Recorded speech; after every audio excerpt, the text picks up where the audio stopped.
आखिर कुछ नहीं आती कि हम क्या करें, अब अपनी मुसीबत।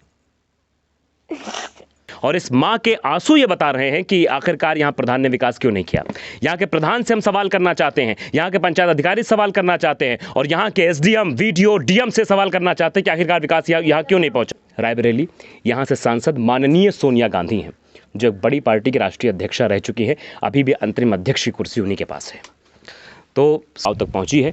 हर एक शख्स को क्या विकास हुआ है, उसका विकास हुआ है, उसको कॉलोनी मिल रही है, उसको पेंशन मिल रहे हैं, नहीं मिल रही है, इस बारे में हम जानने के लिए आज पहुंचे हैं। इस वक्त सूची के बगल में एक गांव है, सूची जो कि सलोन ब्लॉक का एक हिस्सा है रायबरेली ज़िले में। वहाँ एक गांव है, गौवा पड़ता है शायद, ये ग्राम सभा है। यहाँ पहुँचे हैं और यहाँ जानने की कोशिश कर रहे हैं। और यहाँ जब हमने आकर घर देखा तो आप ये घर की तस्वीर देखिए कि कैसे ये घर है, और इसमें जो महिला रहती हैं वो कैसे अपना जीवन यापन करती है। उनके पति नहीं है, वो विधवा है। उनसे बातचीत करने की कोशिश करेंगे, जानने की कोशिश करेंगे आखिरकार उनकी क्या क्या परेशानियां हैं। ये तस्वीर आप देखिए, ये घर देखिए, ये घर यहाँ आप कल्पना करिए कैसे रहते होंगे। छप्पर का ये घर है और छप्पर पर कैसे ये जीवन बिताती होंगी। अभी तो मौसम फिलहाल ठंड से गर्मी की तरफ आया है, थोड़ी गर्मी होने की, बसंत ऋतु चल रहा है। उसके बाद जब बारिश आएगी तो बारिश में ये कैसे अपना जीवन यापन करेंगे, ये बड़ा सवाल खड़ा हो जाता है। तो आखिरकार हम जानने की कोशिश करेंगे और आगे चलते हैं इस घर में। फिलहाल तो झुक के चलना पड़ रहा है। और दादी जी हमारे साथ है। दादी जी, आप इसी घर में रहती हैं? हाँ बेटा, यही में रही। क्या नाम है आपका? नूरजहां। नूरजहां। कब से इस घर में आप रह रही हैं? अरे तय हो गए बेटा, कम से कम 40 साल। 40 साल से। अब तस्वीर देखिए और ये समझिए कि 40 साल से ये बुजुर्ग महिला, अभी बुजुर्ग हुई है, 40 साल पहले युवावस्था में रही होंगी, और ये 40 साल से इस घर में रह रही हैं। ये घर है जो कहा जाता है, और लगातार प्रधानमंत्री आवास योजना की बात कही जाती है। कहा जाता है कि हम कॉलोनी दे रहे हैं, प्रधान द्वारा कहा जाता है, सरकार द्वारा कहा जाता है विकास पहुंचा रहे हैं, लेकिन क्या रायबरेली के इस कोने में विकास पहुंचा है या नहीं पहुंचा, तस्वीरें आपको खुद बता रही हैं। तो दादी ये बताइए, आपके पति नहीं हैं? नहीं। ये जानकारी हमें गाँव से प्राप्त हुई है। तो क्या आपको विधवा पेंशन मिलती है? नहीं बेटा, नहीं मिला, कुछ नहीं।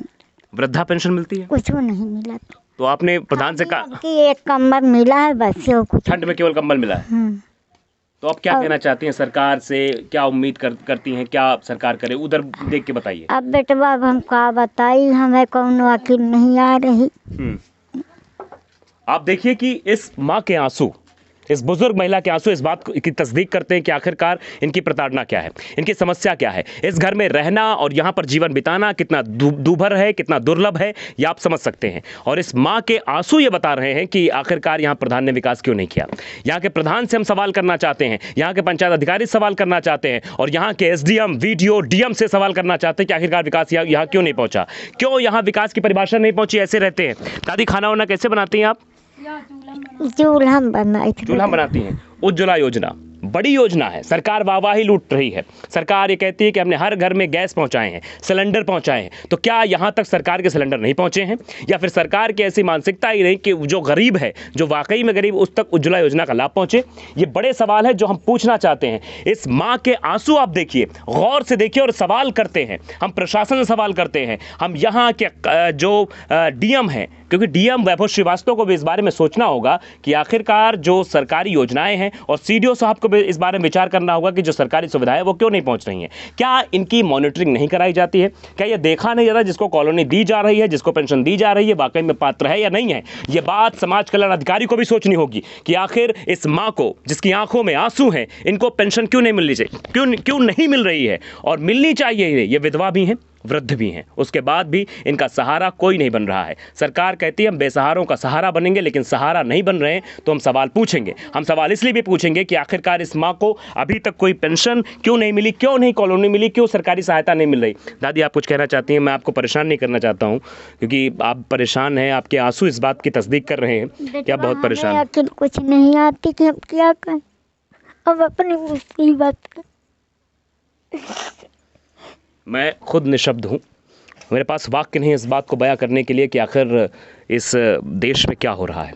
रायबरेली, यहाँ से सांसद माननीय सोनिया गांधी हैं, जो एक बड़ी पार्टी की राष्ट्रीय अध्यक्षा रह चुकी है, अभी भी अंतरिम अध्यक्ष की कुर्सी उन्हीं के पास है। तो सोनिया गांधी जी, अगर आपसे नहीं संभलता है रायबरेली, तो आप किसी दूसरे को उतारिए जो सांसद यहाँ का विकास कर सके।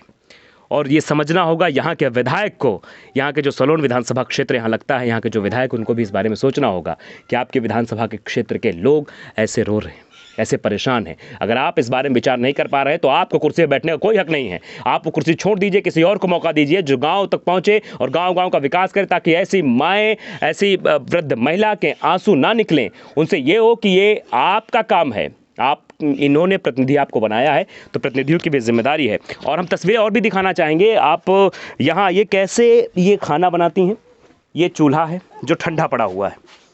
इस ठंडे चूल्हे में आप देखिए कि यहाँ पर ये खाना बनाती हैं, किसी तरह से अपना जीवन यापन करती हैं। और ये तस्वीरें देखिए, ये खाने बनाने की तस्दीक ये होती है कि यहाँ पूरा काला है।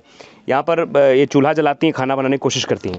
ये बात हम सरकार से पूछना चाहते हैं, ये बात, क्योंकि पंचायत चुनाव है, ये पंचायत चुनाव तय करेगा आने वाले 2022 के विधानसभा चुनाव की रेखा तय करेगा। तो इस रेखा, इस लकीर पर यह सोचना होगा कि आखिरकार विकास क्यों नहीं हो रहा है, क्या समस्या है यहाँ। और लगातार हम तस्वीरें ऐसी दिखाते रहेंगे। ये माँ जो रो रही हैं, जिनकी आंखों में आंसू हैं, इनके आंसुओं का हिसाब सबसे लिया जाएगा।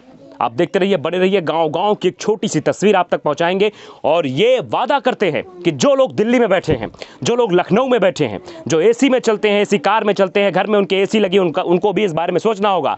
पंचायती राज मंत्री को भी ये सोचना होगा कि आपके पंचायत का बजट क्या इस माह तक नहीं पहुंचा है। ये सवाल हम लगातार पूछते रहेंगे।